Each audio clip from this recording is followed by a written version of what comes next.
السلام علیکم. کلاس 9 جان پہچان لیسن نمبر 19 ہے بہار کے دن. تو پہلے ہم ان کے رائٹر بہار کے دن کے رائٹر حامد اللہ افسر میرٹھی کے بارے میں پڑھیں گے. تو حامد اللہ افسر میرٹھی میرٹھ میں پیدا ہوئے. 1930 میں میرٹھ کالج سے BA کیا. پھر علی گڑھ مسلم یونیورسٹی میں LLB کے لیے داخل ہوئے. اسی دوران جبلی کالج لکھنؤ میں اردو کے استاد مقرر ہوئے اور ترقی پا کر وہیں وائس پرنسپل بنائے گئے. 1950 میں وہاں سے سبق دوش ہوئے. ان کا انتقال لکھنؤ میں ہوا. انہوں نے بچوں کے لیے اسماعیل میرٹھی کی طرح چھوٹی چھوٹی نظمیں لکھی ہیں. بچے ان کی نظمیں دلچسپی سے پڑھتے ہیں. ان کی زبان سادہ اور عام فہم ہوتی ہیں. انہوں نے بچوں کے لیے کتابیں لکھی ہیں جن میں سے آسمان کا ہمسایہ، لوہے کی چیل، درسی کتاب، پیام روح اور نقد الادب بہت مقبول ہیں. اب ہم لیسن شروع کرتے ہیں. بہار کے دن لیسن نمبر 19 ہے یہ. تو بہار کے دن اس کا مینس ہے یعنی کہ بہار کا موسم. بہار یعنی کہ پھول کھلنے کا موسم. تو بہار کے زمانے میں کلیاں چٹکتی ہیں اور ان سے نکلنے والی خوشبو باغ کو مہکا دیتی ہیں اور چڑیاں خوشی سے چہچہاتی ہیں. ہر شاخ پھولوں سے لدی ہوتی ہے اور موسم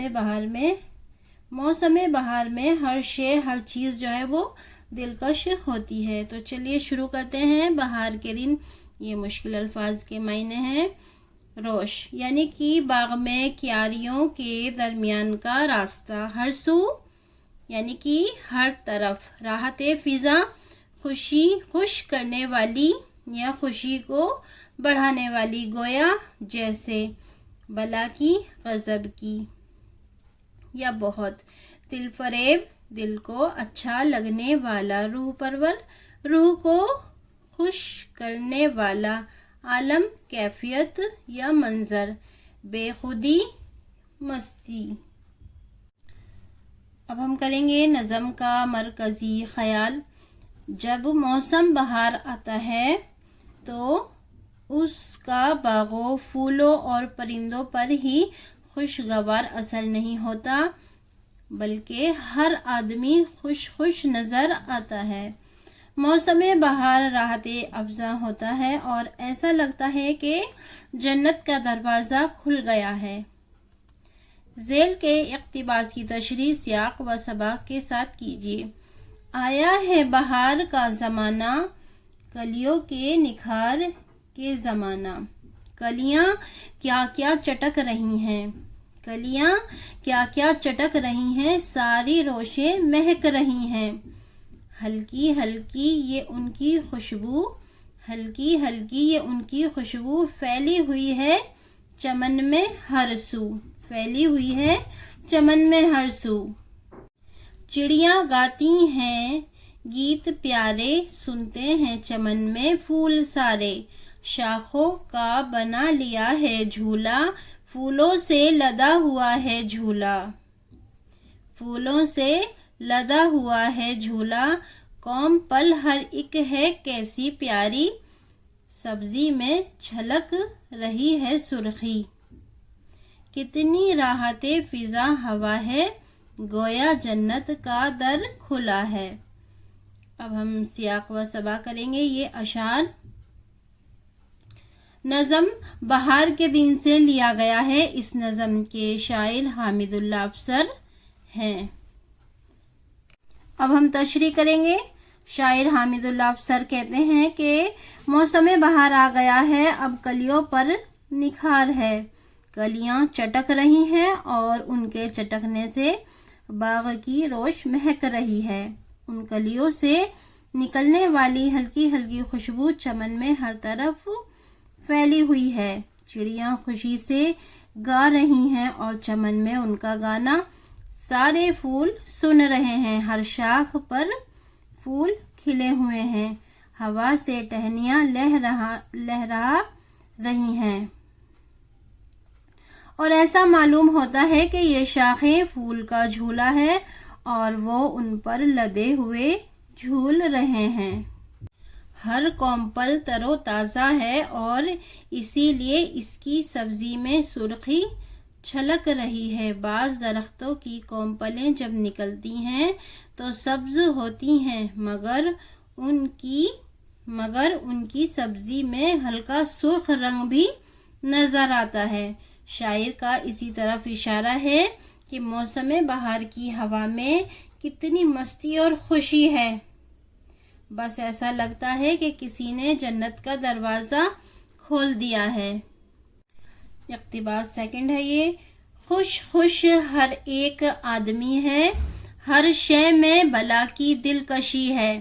یہ صبح کا دل فریب منظر، یہ شام کا حسن روح پرور، یہ رات کو چاندنی کا عالم، اللہ رہے بے خودی کا عالم، اللہ رے بے خودی کا عالم۔ کیسی دلچسپ چاندنی ہے، چادر ایک نور کی تنی ہے، ہر دل میں امنگ کس قدر ہے، سب پر ہی بہار کا اثر ہے۔ تشریح ہے یہ۔ موسم بہار اس قدر خوشگوار ہے کہ ہر شخص خوش ہے اور ہر شے میں ایک دلکشی پیدا ہو گئی ہے۔ صبح کا منظر بڑا دل فریب ہوتا ہے، صبح کا منظر بڑا دل فریب ہوتا ہے، اسی طرح ہر شام حسین اور روح پرور ہوتی ہے۔ رات کو جس وقت چاندنی آسمان پر پھیلتی ہے تو بس اللہ ہی جانتا ہے کہ کس قدر مدہوشی طاری ہوتی ہے۔ یہ چاندنی ایسی نظر آتی ہے جیسے کسی نے نور کی چادر تان دی ہو۔ موسم بہار نے ہر دل میں تر و تازگی بھر دی ہے، سبھی کے دل امنگوں سے لبریز ہیں، سب ہی بہار سے لطف اندوز ہو رہے ہیں۔ اب ہم مشقی سوال و جواب کریں گے۔ سوال نمبر 1 ہے، بہار کے زمانے میں باغ کا منظر کیسا ہوتا ہے؟ جواب، بہار کے زمانے میں کلیاں چٹکتی ہیں اور ان سے نکلنے والی خوشبو سے باغ کی روشیں مہکتی رہتی ہیں، چڑیا خوشی سے چہچہاتی ہیں اور ان کے ترانے پھول سنتے ہیں، ہر شاخ پھولوں سے لدی ہوتی ہے اور جب ہوا اسے ٹہنیاں لہراتی ہیں تو ایسا معلوم ہوتا ہے پھول ان پر بیٹھے جھولا جھول رہے ہیں، ہر کومپل میں ایسی سرسبز ہوتی ہے کہ اس میں سرخی جھلکتی ہے، تازہ پربہار ہوا جسم میں نئی روح پھونک دیتی ہے اور یہ محسوس ہوتا ہے کہ جنت کا دروازہ کھل گیا ہے اور یہ ہوا جنت سے آ رہی ہے۔ سوال نمبر 2 ہے، آدمی پر بہار کا کیا اثر ہوتا ہے؟ جواب، موسم بہار میں چونکہ ہر شے یعنی کہ ہر چیز میں بلا کی دلکشی ہوتی ہے، اس لیے ہر آدمی خوش نظر آتا ہے اور بہار کا اتنا اثر ہوتا ہے کہ ہر دل امنگ سے بھر جاتا ہے۔ سوال نمبر 3 ہے، بہار کی صبح، شام اور رات کیسی ہوتی ہے؟ جواب، موسم بہار میں صبح کا منظر بہت بھلا اور دل فریب ہوتا ہے، شام بھی بہت حسین اور روح پرور ہوتی ہے، رات کو آسمان پر چاندنی کا یہ عالم ہوتا ہے کہ فضا میں مستی اور مدہوشی چھا جاتی ہے، یہ چاندنی ایسی نظر آتی ہے کہ کسی نے نور کی چادر آسمان پر تان دی ہو۔ اس نظم میں ہر شعر کے قافیے بدل جاتے ہیں۔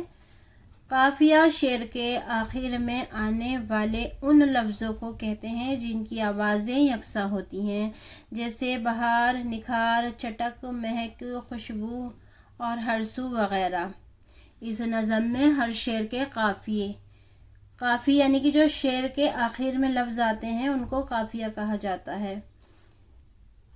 قافیے شعر کے آخر میں آنے والے ان لفظوں کو کہتے ہیں جن کی آوازیں یکساں ہوتی ہیں یعنی کہ ایک جیسی ہوتی ہیں، جیسے بہار، نکھار، چٹک، مہک، خوشبو، ہر سو وغیرہ۔